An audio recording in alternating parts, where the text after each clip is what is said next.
नमस्कार। Welcome back in day 2।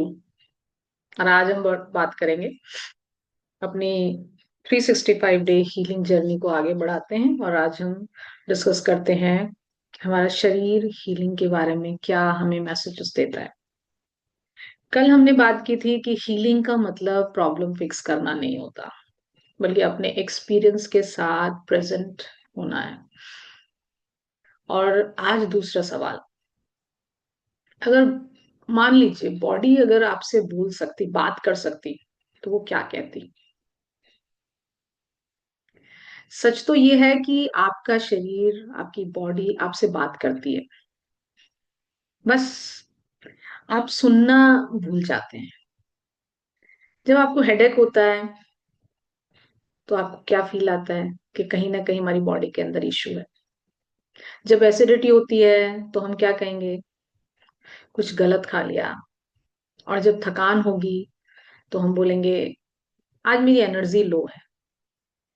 लेकिन ज्यादातर केसेस में बॉडी एक्चुअली ये प्रॉब्लम्स के बारे में नहीं बताती।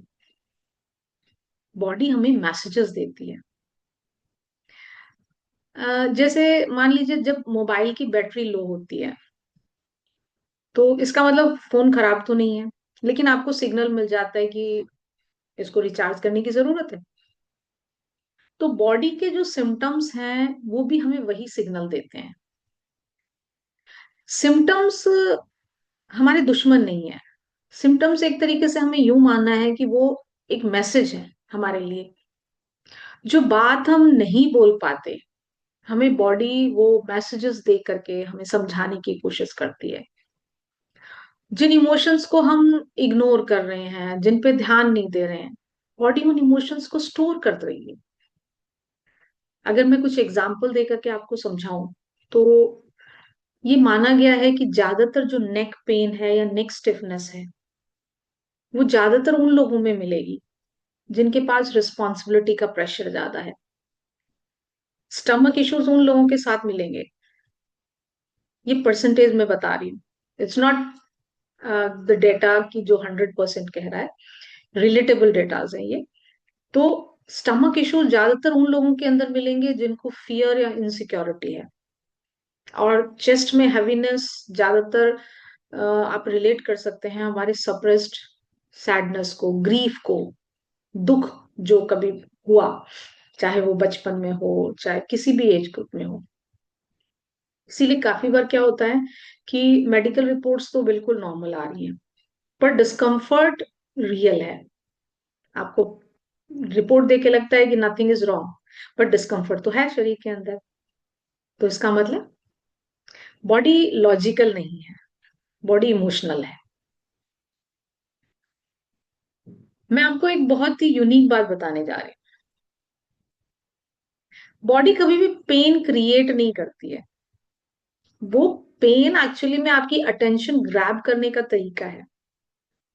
वो आपका ध्यान ले जा रही है कुछ ऐसे इमोशंस की तरफ जिन्हें हील करने की जरूरत है।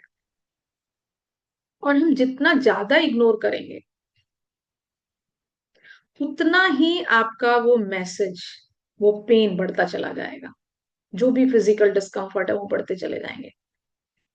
और अगर आपको हीलिंग शुरू करनी है तो बस आपको एक ही क्वेश्चन पूछना है अपने आप से, उस पेन से, कि what actually this pen is trying to tell me. तो अभी आप 2 मिनट की प्रैक्टिस मेरे साथ कर सकते हैं। अपनी आंखें बंद कीजिए अगर आप कंफर्टेबल हैं तो। और अपनी अटेंशन बॉडी के किसी भी पार्ट पर ले जाइए जहां आपको कुछ खिंचाव महसूस हो रहा है, टेंशन महसूस हो रही है, पेन है या हैवीनेस है। कुछ चेंज नहीं करना है, सिर्फ उस पेन को ऑब्जर्व करिए।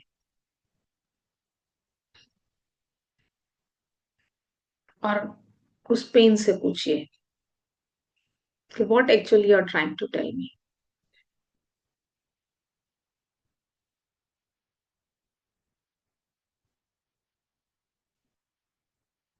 आंसर वर्ड्स में आए या ना आए, लेकिन आपकी बॉडी ने आपको सुन लिया। तो आज से अपने शरीर को, अपनी बॉडी को एक एनिमे नहीं, उसे गाइड समझना शुरू कीजिए। हीलिंग कभी भी बॉडी को कंट्रोल करने से नहीं होगी, बॉडी को सुनने से होगी। तो कल हम बात करेंगे किस तरह से थॉट्स हीलिंग को अफेक्ट करते हैं। मैं हर वीक एक टॉपिक लेकर के चलूंगी, और उस टॉपिक को हम 7 डेज तक डिटेल में डिस्कस करते हुए चले जाएंगे। तो फिर इसी टाइम, इसी प्लेटफॉर्म पर मिलते हैं। Heal with Nalini.